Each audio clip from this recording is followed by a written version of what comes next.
I'm going to try to moderate this from up here so that I can see you all a little bit better, and I'll ask our panelists to stay seated. I want to thank you all for wonderful presentations.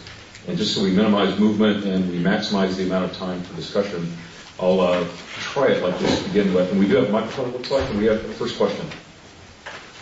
If you would, please identify yourself and tell us who you are as you ask your question. And if you have a specific panelist in mind, please name that panelist as well.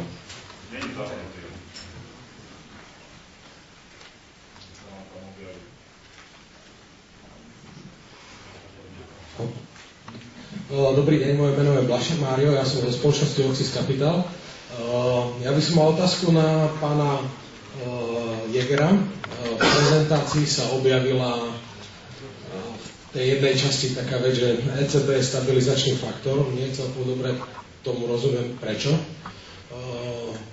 Ja to považujem za práve, že paradoxne ECBčka minulý rok ako jediná zvýšila sadzby, a to kvôli dogme inflačného cielenia. Napriek tomu, že v tom čase už bolo dávno jasné, že je veľký prúser a strecha horí a už začína chytať aj celý dom. Takže keby ste mohli toto vysvetliť.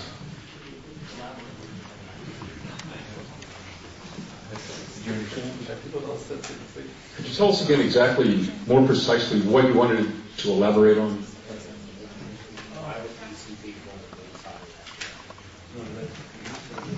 Prečo si myslí pán Jäger, že je ECB stabilizačný faktor, keď podľa môjho názoru je naopak destabilizačný faktor?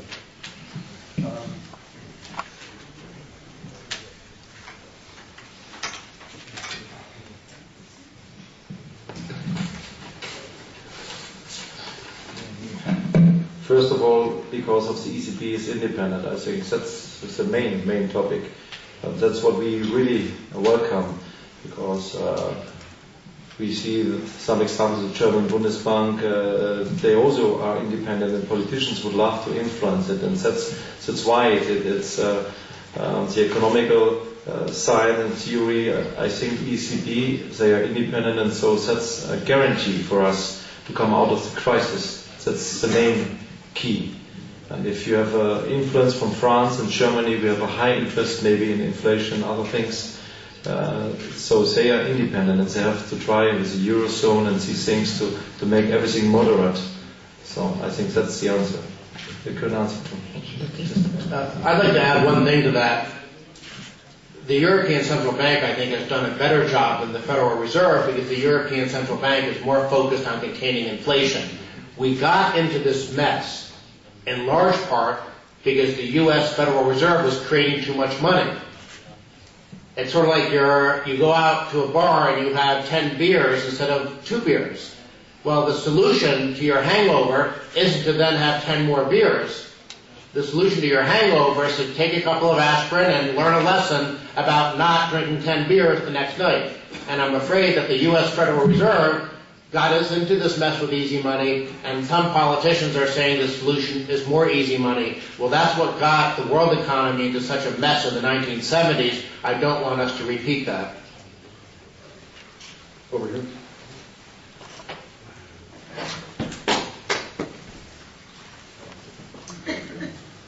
My name is Požgaj, and I have a question to all panelists.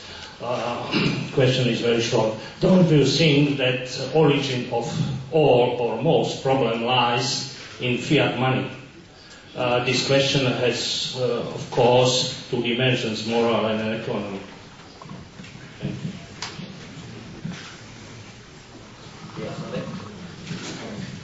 Well, there's no question that if you have something like a gold standard, it makes it very, very difficult for a central bank to engage in inflation. But I'm not a monetary economist, so I'm reluctant to try to explain the better alternative. I think Jan raised Hayek's notion of the denationalization of money. I'm afraid, as Jan said, right now it's very difficult to see how we could ever extricate the influence of politics out of monetary policy now.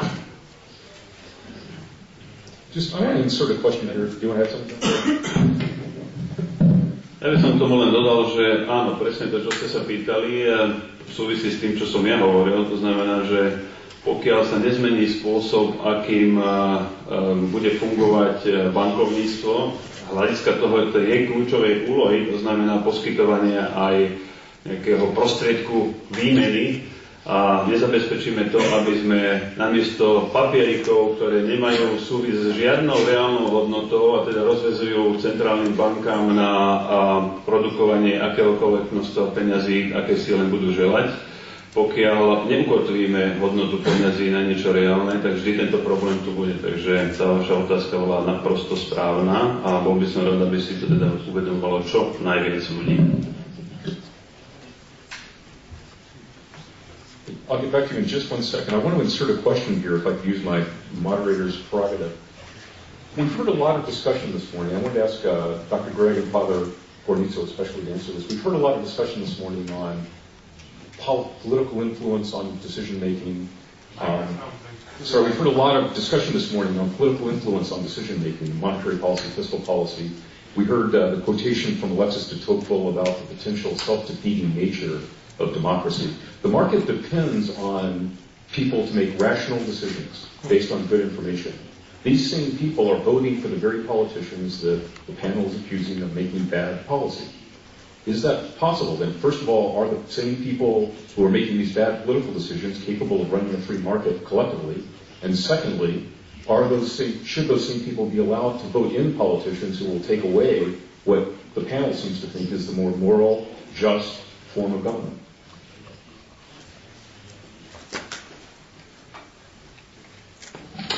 Well, there were reasons in the past why there were property qualifications for voting, and it was because there was seen to be a direct link between who was paying taxes and who should be elected. But that's a whole different subject. Another different subject is the relationship between freedom and democracy.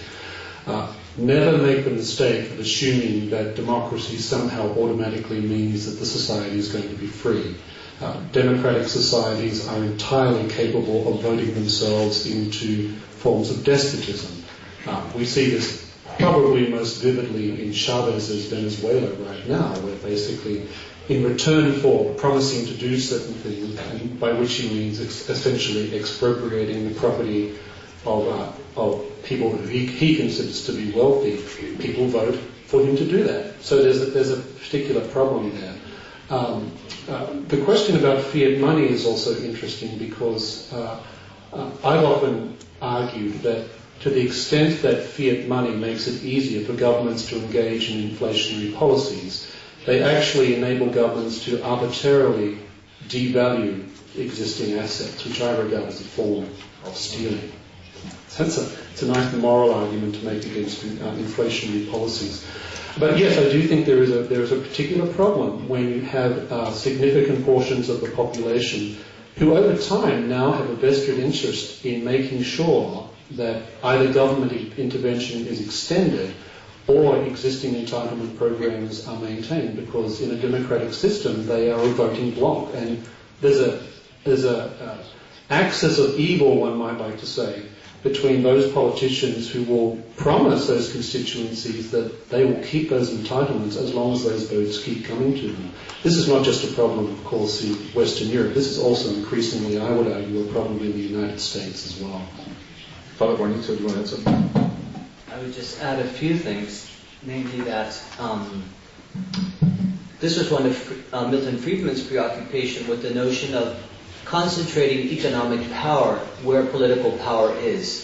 He felt that free markets would diffuse that power and would also serve as a system of checks and balances against the political power, which was very important.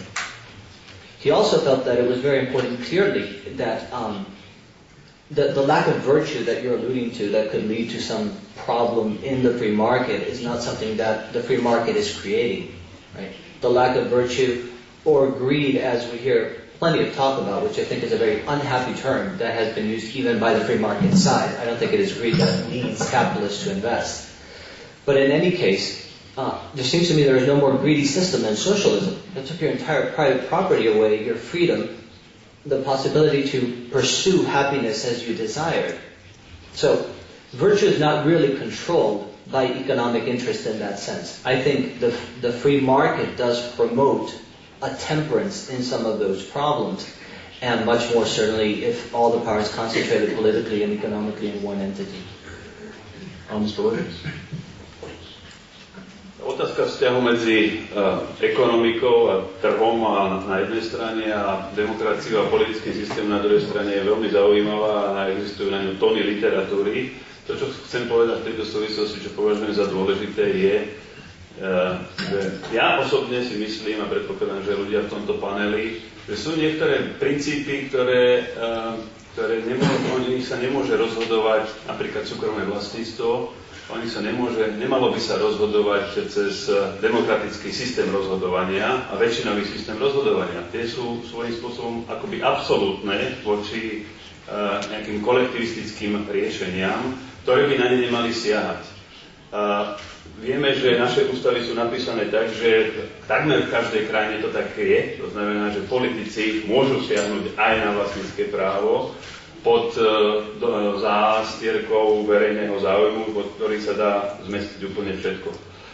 Druhá vec, ktorú chcem povedať, ak máme teda demokratický systém rozhodovania, otázka, a to už je teda, dostávame sa na tenkú pôdu, otázka je, do akej miery má zmysel univerzálne hlasovacie právo, bez toho, že by sme čo i len minimálne testovali tých, ktorí, teda voliči, chodia k voľbám. Ja si nemyslím, že ako univerzálne alebo právo hlasovať by malo byť automatické. Ten volič by mal preukázať nejakú minimálnu znalosť toho, o čom ide hlasovať. A možno by stačilo, kým pustíme ľudí hlasovať, dať im veľmi jednoduché testové otázky, alebo možno dokonca jednu testovú otázku.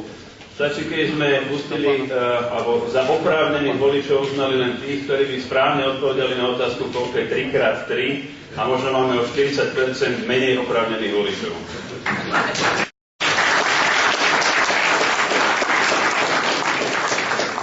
Quick comment from Dan, and then we'll go back to questions from the floor. The American Constitution was based on the notion of controlling against untrammeled majoritarianism.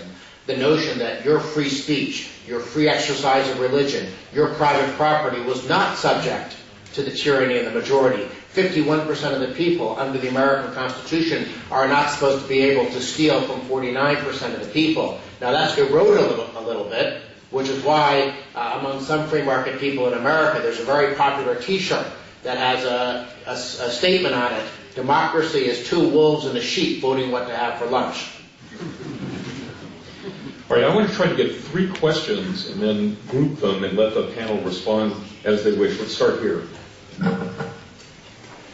Hello, my name is Peter. I'm a student of University of Economics, and I'd like to ask a question about gold as a way of securing one's wealth. So let's say in practice, each family would put, for example, 20% of its savings into gold coins or gold bars, which are, for example, in European Union deprived of value-added tax, so you don't pay extra money to government. And I noticed that in Slovakia there are many opportunities to invest into, for example, mutual funds, but very small or less opportunities to invest into gold compared to, for example, Vienna, where each bank is selling, for example, gold coins, which price is now raising quite skyrocketing. So. All right. We'll let the panel think about that. Remember, we're going to be answering, I hope, at a principled level. We're not going to give investment advice up here. There's no... No. Can we get 2 more questions before we go to the panel? There's one right here. Hello, my name is Marcel Mikolasik and I'm a partner at Movital Consulting. I have a question for the whole panel. It seems to me that in Europe, and in Central Europe especially, people seem to place a very high value on the uncertainty or risk in their individual wealth functions, and in trying to maximize it, they're trying to reduce uncertainty and risk. And it seems to me that this is one of the reasons why we have cycles between collectivism and capitalism. But my question to you is what to do about it, how to decrease that high value that people place on uncertainty, or reducing uncertainty and risk. Okay. And I think there was one question in the back, a hand up. I thought you stand up a little bit, Mike.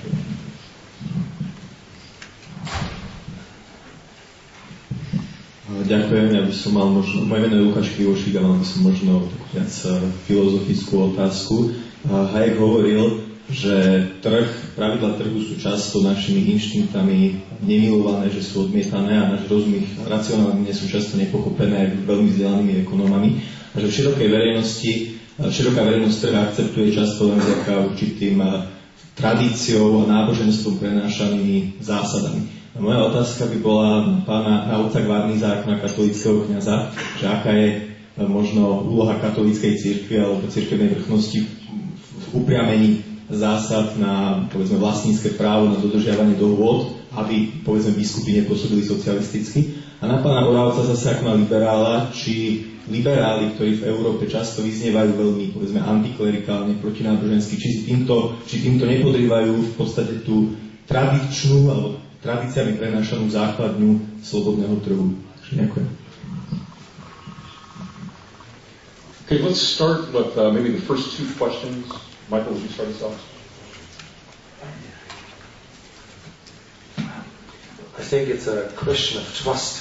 And I think it's not only the bankers, as I tried to explain, it's also a failure of politicians. And you can see the German situation. It's a very good example. The last election, the Conservative Party said, we have to increase VAT 2%. The socialists were fighting, we need 0% increase, it's not social and so on. What happened after the election? Big coalition, what did they do? Increase of VAT 3%. And that's the lesson we learned in Germany, that we cannot trust the politicians. And I think that's the question of sustainability. And if people cannot believe in tax laws, we have tax laws in Germany, now new tax laws, but the past is touched, and people want security for sure, social security and all these things. But the best way, from my point of view, would be to reduce tax rates and to show that you're also willing not only to save the banks. Last year we had a discussion as our German Association Taxpayers Movement. We were demanding for tax cuts, and the finance minister said we have no space, we have no money at all. It would cost 30 to 40 billions. Now we have 500 billions to invest, and they do it. And people do not understand. They want money in the pocket, and I think that's the most important thing. If you have enough money in the pocket, if you can spend the money, I do not believe in transfer payments. So I strongly believe in the market. It's better that you and we spend the money and not subsidize things. Dan or Don, do you have anything to add on that? Dan, go ahead. On the question of gold as an investment, certainly if you think that the behavior of central banks is paving the way for rapid price increases in the future, then gold is a good investment. But remember, gold doesn't pay a dividend. It's not like a bond. It doesn't have an interest payment. So gold is only a good idea if you think the monetary policy is going to be very weak. And who knows what the future will bring. The question about the desire to reduce uncertainty and that being a driving force for people to support collectivism, 2 points. Number one, you can't redistribute without first producing.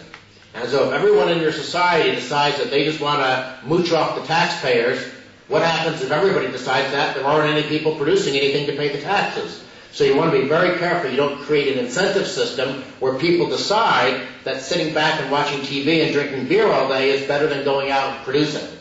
But the second thing, and this really gets more into almost a moral issue, once you decide that it's the job of somebody else to take care of you, what does that mean for the human character?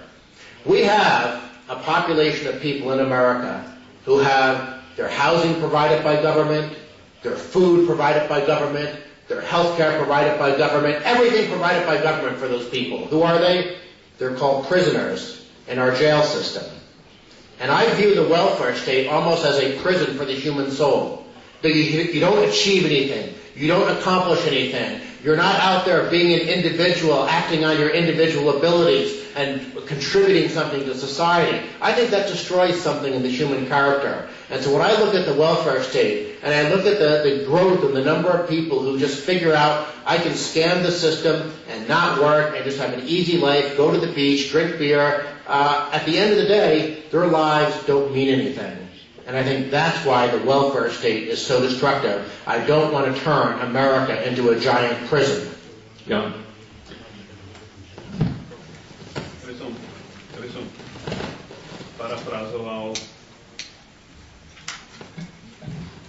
Ja by som parafrazoval tú otázku pána Krivošika na mňa, takže či je liberalizmus protikresťanský, alebo že sú liberáli proti kresťanom.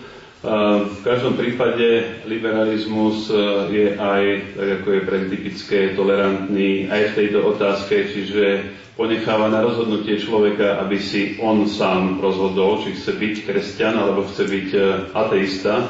Čiže hovoriť o nejakom ateizme, liberalizmu z tohto hľadiska nemá žiaden zmysel. My dokonca ako nadácia sme niekoľkokrát pozývali na Slovensko jedného z takých kresťanských významných liberálov slovenského pôvodu, Michaela Novaka. Čiže tí, ktorí chcú byť kresťania, vedia, si myslím, a nie je tam žiadne protirečenie, sklbiť svoje postoje aj s liberalizmom. To, čo ja považujem za väčší problém, to je to delenie na tzv. Občianskych liberálov a tých, ktorí vyznávajú a sú za osobnú slobodu, ale hovoria, že nie sú liberáli, čo sa týka ekonomiky. Takéto delenie ja považujem za oveľa problémovejšie a bohužiaľ už dorazilo aj na Slovensko, pretože aj u nás sú politické subjekty, ktoré hovoria, že oni chcú byť predovšetkým tí tzv. Sociálni liberáli. Tomuto ja nerozumiem, lebo ako nemôžete sa rozdeliť z tohto hľadiska. Ak vám niekto povie, že je liberál, pokiaľ ide o osobné slobody a nie je liberál, pokiaľ ide o ekonomické otázky, tak je to nehanebný hermafrodit. Father Guarnizo, I know the last question was directed specifically to you, and you are very eager to answer. So we'll let you go, and then Dr. Greg, I think, wants to add something. I would just like to add something on the notion of risk. Because in 8 minutes you can't really prove your point very well theoretically. The point of my talk was that your risk, the notion being presented was that in times of economic difficulty, you swing back towards collectivism and acquire greater security. And how could we prevent this risk? I was trying to argue that every time you move towards collectivism, you increase your risk. You multiply your risk, right, of continuing to lose your freedom, and if you follow it to its logical end, you will lose all civil liberties. So every time you're moving in that direction, you're increasing your risk. You falsely think you're gaining security. So that was the point of my argument. I realize in 8 minutes is very difficult to make, so I'll stop there on that. As regards to the Catholic Church, it's always taught, as far as I'm concerned, the principles of free economies. Even before the Catholic Church, if you just go to the books of the Jewish Bible and the Old Testament, there's a prohibition against stealing. Right? When God delivers the commandments to Moses, there's a prohibition against stealing. And that implies clearly that there must be, private property. You cannot steal something that is not somebody else's, right? It's an injustice to take somebody's property that is not yours. Now, the Catholic Church has never renounced private property, and no bishop, no priest will ever find a statement where the Catholic Church renounces private property. A monk may take a vow of poverty where he himself doesn't own private property. The religious order or the monastery as a juridical person not only owns property, has always historically owned it. In fact, the Catholic Church has been one of the greatest victims of expropriation by dictatorial and tyrannical regimes around the world, not only in the French Revolution, but certainly under communism. All of you, I'm fully aware that the Church is still fighting to get properties back that were rightly theirs. So that has never taken place. Secondarily, as a notion of profit, the Church has never been against profit either. I gave a lecture maybe 1 month ago at the invitation of Peter Gonda on the principles of capitalism, the spirit of capitalism, coming from the 9th and 10th century in the monasteries and then the development of the banking industry in Italy and so forth. So, if there are bishops teaching this, which I will not say that is the case in Slovakia, although I will add one little note. I did read one document that was produced about this financial crisis where the Conference of Bishops seemed to say in the translation that I read that education, culture, and health should be taken out of the private hands and given to the state because it was sort of a moral hazard to society. It's an incomprehensible statement, I would say, as regards comparison to church doctrine or any encyclical that I have ever read. But this is something that I really would not get into the dynamics of the domestic church here. But I just couldn't even answer the question because you would have to say, where does the church ever deny any of the principles of a free economy? It's the only economy, I would say, that is fit for a free man. And John Paul II, if you read it, has actually said there is no third way. And this is the important thing to understand. There is no third way at the theoretical level. We'll hear from Samuel Gregg and then more questions if you're ready for those. I simply want to make a comment about risk that was asked over here. It seems to me that the risk and uncertainty question is interesting, but what is more problematic at the moment, and Dan Mitchell alluded to this, is that at the moment when it comes to people engaging in high risk, they are effectively protected from the consequences of failure in many instances. And one of the reasons that it's considered just that someone who takes high risks receives high gains is precisely because they've taken high risks. If, however, you create a situation where you de-link this connection between risk and responsibility, then you end up in the type of situation that we have now. People taking high risk, particularly Fannie Mae and Freddie Mac are a very good example, knowing that they will be bailed out if they keep, no matter how big the losses are. So if one is going to have an economy where you have opportunities to engage in high-risk financial enterprises, that's fine, as long as you're willing to bear the responsibility if the risk doesn't pay off and you fail, instead of running to the government and asking the government to bail you out. Okay, we're coming towards the end of the session. What I'd like to do is get about 3 last questions and then have the panel go around and use those as a basis for their final comments. Let's start over here with this gentleman.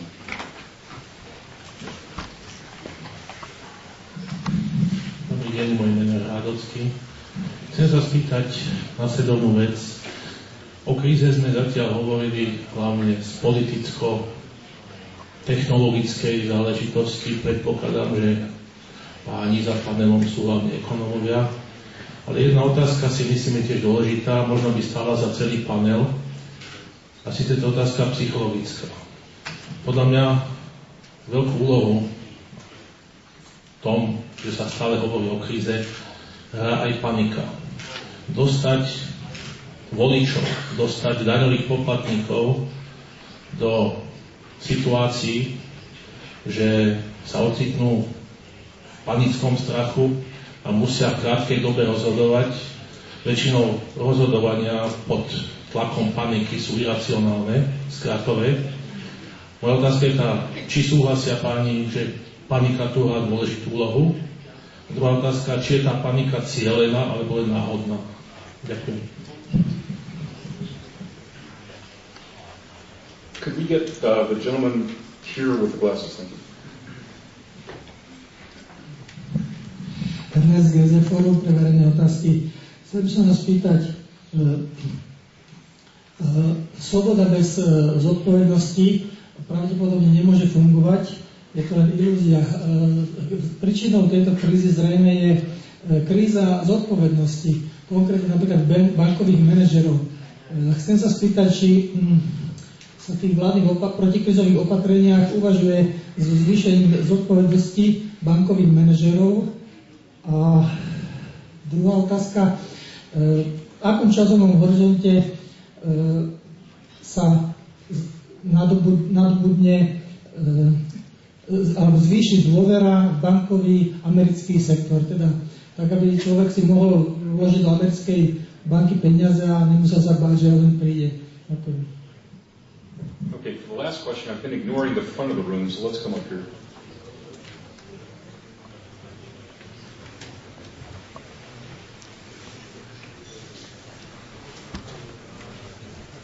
Ďakujem. Peter Gonda, ekonóm Konzervatívneho inštitútu. Dve otázky mám na všetkých panelistov. Môže odpovedať, kto chce. Prvá je do budúcnosti. aký menový a bankový systém považujete za najviac v súlade so slobodou a konkurenciou a či napríklad by to mohol byť príklad Škótska z 18. storočia. A druhá otázka týkajúca sa minulosti a poučenia pre súčasnosť a budúcnosť. Do akej miery vidíte paralely a podobnosti a odlišnosti s Veľkou depresiou z 30. rokov 20. storočia a do akej miery by sme sa mohli poučiť z jej úvodzovkách riešení? Ďakujem. Okay, these are excellent questions. We're going to ask the panelists to do their best to be brief as they respond to 1, 2, or 3 of those questions. And let's start with Father Gornizo and just work our way around.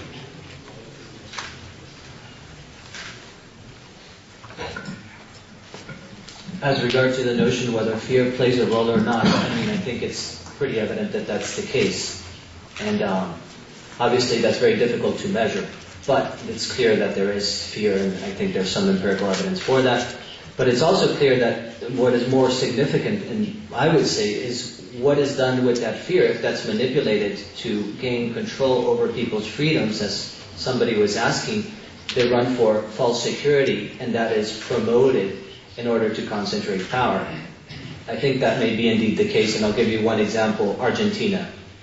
Argentina, Cristina Kirchner, who is a socialist president, right? They had a private pension system fund there. And after the crisis, she, on a vote of Congress, right, confiscated the entire private pension funds of the citizens of Argentina, right, on a vote of Congress, right? Her statement to the press was that this was Argentina's way of leading and giving an example how to get out of the financial crisis.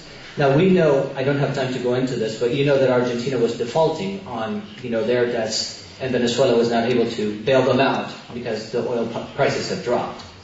So I'm sure this money will not be seen again by the Argentinian citizens. But so certainly there's been manipulation, I think, in many places, and I think perhaps even in my own country, but Dan would know better, is also the case. So That's great. Yeah. Ja sa vrátim k tej otázke o úlohe psychológie. Veľmi súhlasím s tým, čo sa pán pýtal. Áno, psychológia zohráva veľkú úlohu. Ja keď chcete, aby som vás niekedy pomúčil, tak ja mám o kríze a mýtoch súvisiacich s krízou asi hodinu a 3/4 trvajúcu prednášku, takže niekedy vás môžem pozvať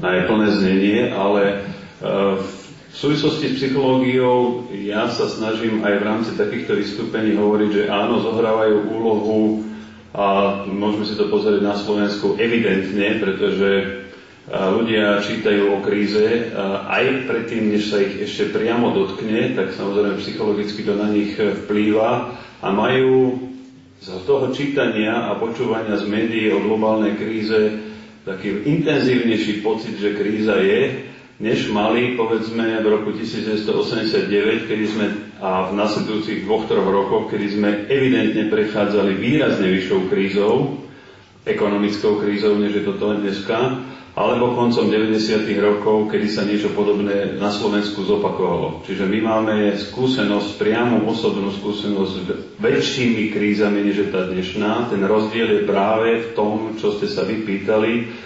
To znamená, ľudia, ich psychológia je ovplyvnená tým, čo sa o kríze píše a neustále je kríza mediálne pokrývaná.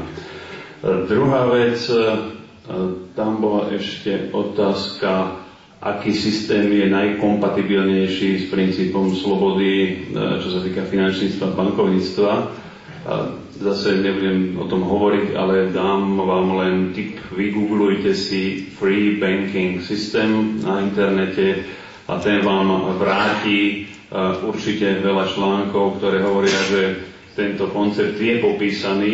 Problém je zase v tom, čo som hovoril ja vo svojom úvodnom slove, že to je asi systém bankový, kde by neexistovala centrálna banka s tými jej právomocami, o ktorých som hovoril, že celé majú negatívny vplyv na zvyšok ekonomiky.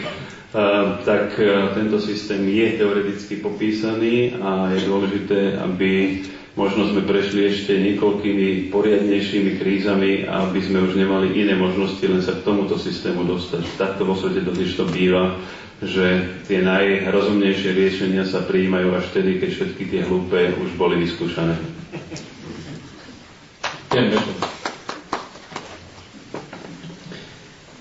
A couple of points on the panic. One of the most reprehensible things I've seen in my 25 years in Washington was the way the Bush administration deliberately tried to create instability in our economy in order to get the bailout passed. Our House of Representatives, our Congress, initially voted against the bailout because they didn't think that the politicians should reward their campaign contributor friends on Wall Street. But then the Bush administration, led by the Treasury Secretary, who was a former Wall Street executive, went up to Capitol Hill and said the world was going to come to an end. And I thought that was just disgusting, and clearly we've seen all throughout history how politicians use panic to try to increase their power. The only other thing I really want to comment on is we had the question about the Depression, and I see my grandfather, Richard Ron, is here, who's going to be on the next panel. He's not really my grandfather, but when he tells me stories about his days during the Great Depression and about the suffering that existed then, I think what's very important to understand is the role that government played in causing the Great Depression, from the bad monetary policy to the Smoot-Hawley protectionist tariffs to the giant increases in government spending under Hoover and Roosevelt, the huge tax rate increases under Hoover and Roosevelt. And I do see parallels, unfortunately, because just like we had Hoover doing all these big government policies as a Republican, we had Bush doing all these big government policies as a Republican, and then Hoover was succeeded by Roosevelt, who continued doing the big government policies as a Democrat, and Bush was succeeded by Obama, doing big government policies as a Democrat. I've never cared whether someone has an R after their name or a D after their name. I care whether they promote freedom and put in place good policies that enable people to have more freedom and more prosperity. And I'm afraid right now, under the Bush-Obama regime of more government, more interventionism, more control, America is moving in the wrong direction, which is why I'll have to make sure I talk to the right immigration officials so I can get my visa to come to Slovakia. Thank you. Thanks. Don't forget that Dan has a few copies of his book. He said they're free for students, and the price is whatever it is for the adults. I'm not sure if you're both an adult and a student, what he'll do, and I'm not sure how this two-tier price system fits into a free market, but we can discuss that later. Michael, you can. I also want to react from the psychological effect, panic. Germany is a very good example. Why? Because we nationalized super real estate in a very quick time. And why? Because there's panic, and in Germany with election. I think that's the worst situation for us in Germany we have now. And we have a discussion how to finance the crisis. And people say, yeah, socialist tax the rich. And so we have a lot of wrong proposals. So I think panic is very bad advice. If you have to survive and to leave, okay, but if you have to stay, there's a very big problem. And there's the other thing, freedom and responsibility. As I already showed, we the Bavarian taxpayers, we tried to make a complaint against the managing board of directors of the paneli. If we do not succeed, there's a very good example that politicians and law is not willing to punish these things. And maybe you have the same situation, and maybe your association does it because we think it was taxpayers' money, 10 billion are lost. They are responsible. It was not a market failure, it was a management failure, and malus and bonus system. Not only bonus. If you want to have a bonus, you have also to take care in the account that you have a malus. Dr. Berg for the final comment. Not long before the Obama administration took office, the President Obama's chief of staff, Ron Emanuel, said at a conference somewhere something along the lines of never let a good opportunity, good crisis go to waste. And it seems to me, if you look at many of the policies being adopted by the Obama administration, many of which, as have been said, really reflect policies that were already going on under the previous administration, I think you would have to argue that some of the things that are being done have far less to do with the financial crisis and much more to do with the pursuit of much wider political agendas, which, in my view, if they were successful, would fundamentally change the character of the American Republic. On the Great Depression issue, can I recommend a very good book by the economic historian Andy Schleys called The Forgotten Man, which is a very good, very gentle, very systematic demolition of the notion that the New Deal saved the United States. She basically shows, using both case studies as well as empirical data, that the New Deal didn't work, and that in fact the United States really didn't recover from the full effects of the Great Depression until about 1951. With that, I want to thank the panelists for sharing their expertise and their experience. I want to thank the audience for great questions, for your attention, for making it a very stimulating morning, and thank Andre once again for organizing this. You've got about 25 minutes for coffee and another excellent panel coming up. Thanks again.